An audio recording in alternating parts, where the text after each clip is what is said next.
Have you ever noticed that the kind of questions you ask yourself shape the answers you find? This is where my journey began. I used to sit down with my English books and ask myself questions like, why can't I remember anything? Or, why is my memory so weak?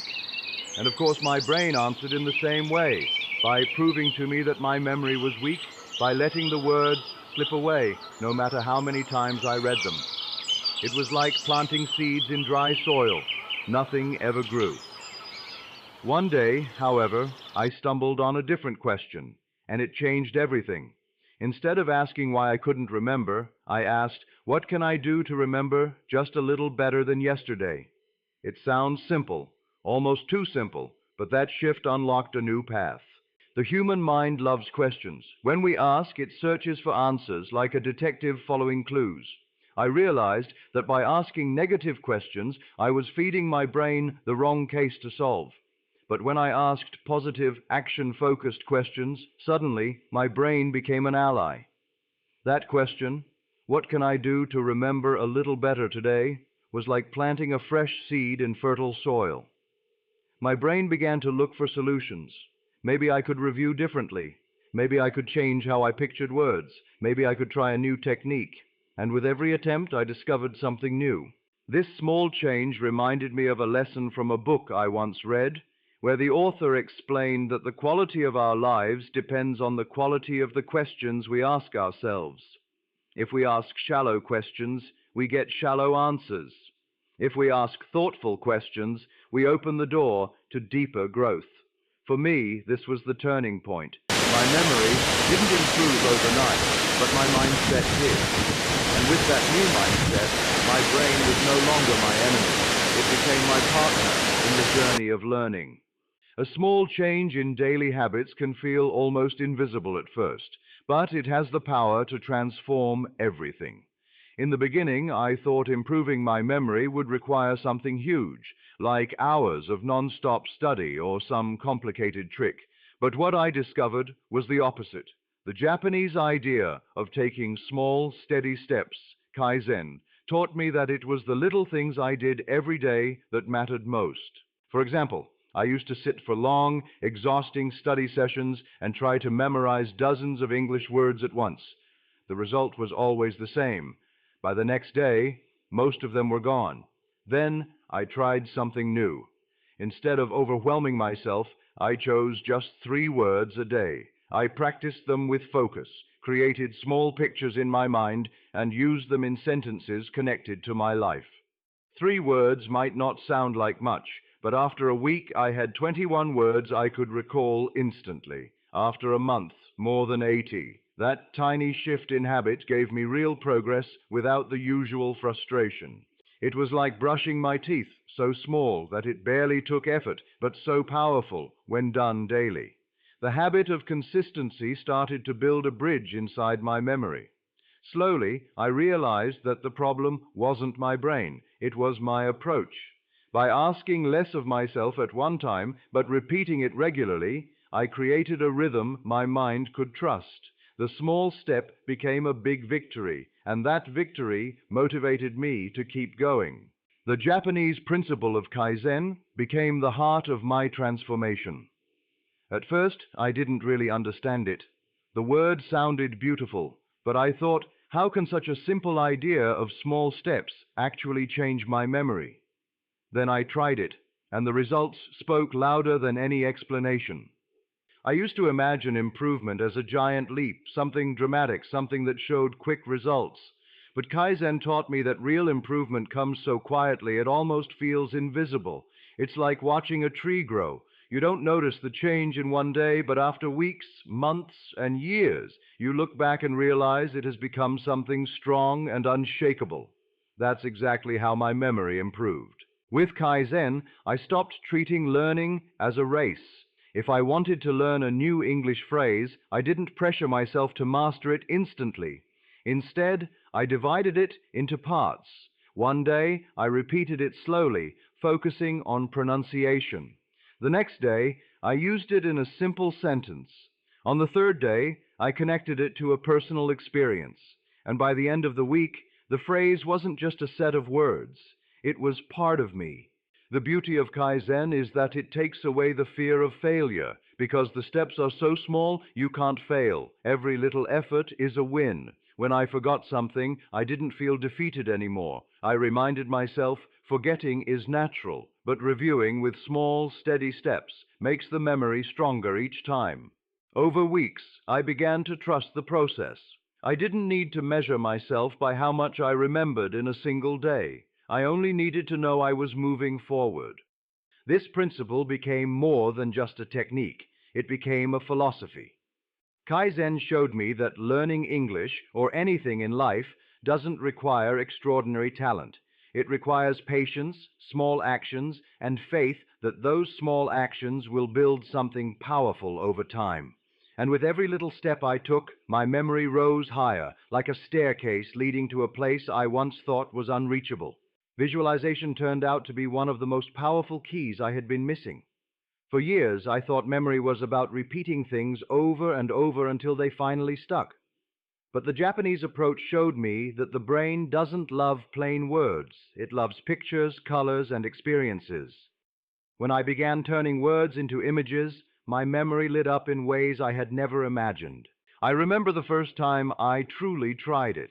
I was learning the English word bridge. Normally, I would just write it down 10 times and hope it stayed in my head. This time I closed my eyes and pictured a wide wooden bridge over a river. I imagined walking across it, hearing the creak of the wood, feeling the breeze on my face, and looking at the water flowing below. That single moment of visualization made the word unforgettable. Days later, when I thought about the word bridge, the image returned instantly, stronger than any list I had written before.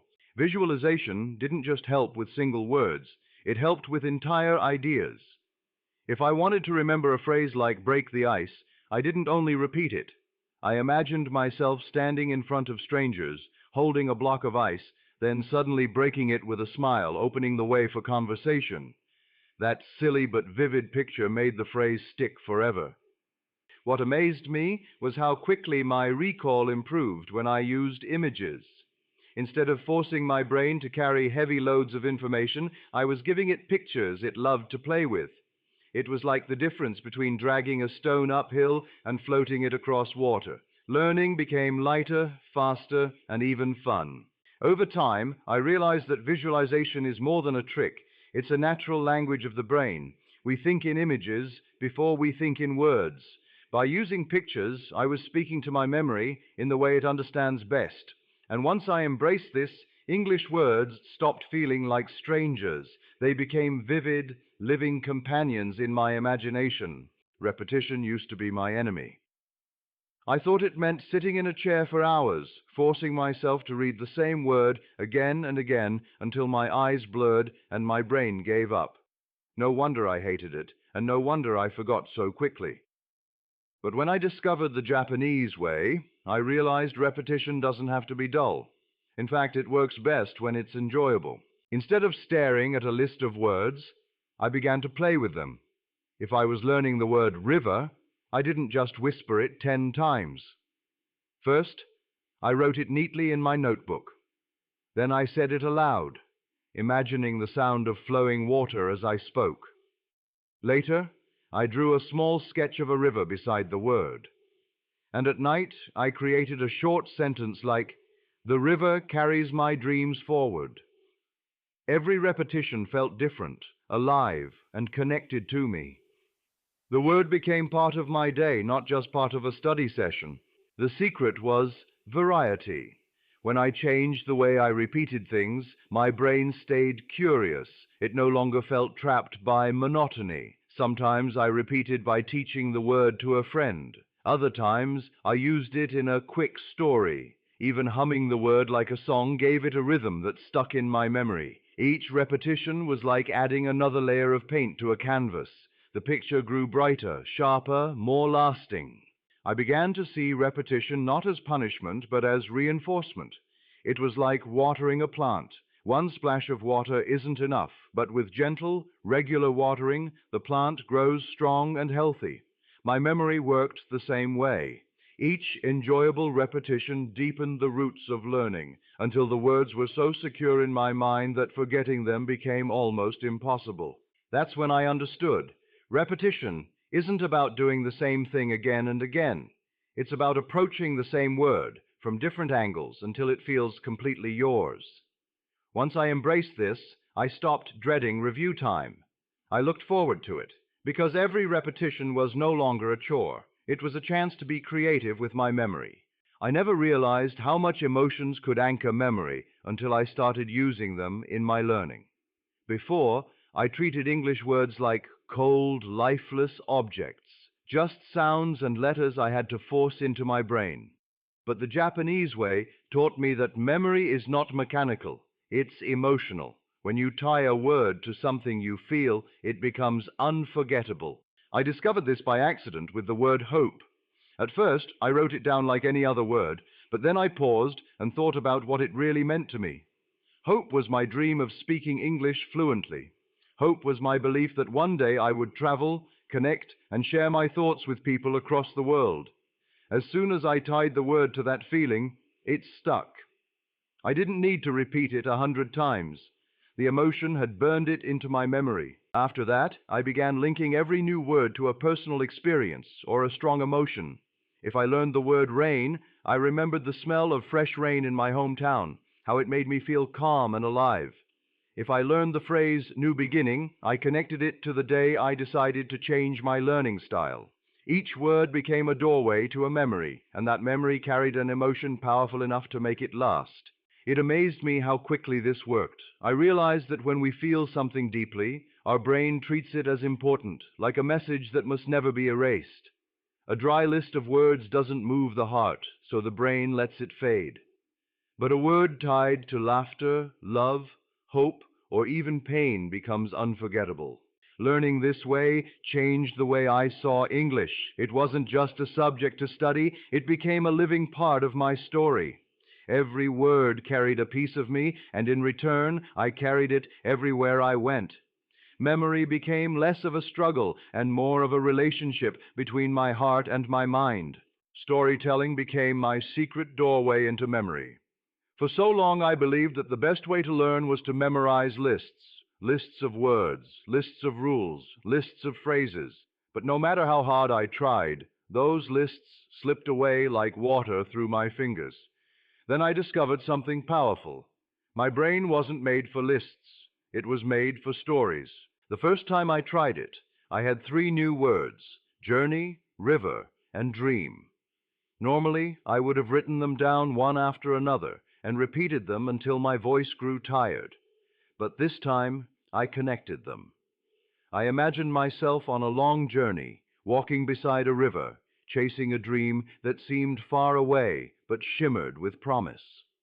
Suddenly, those words weren't random.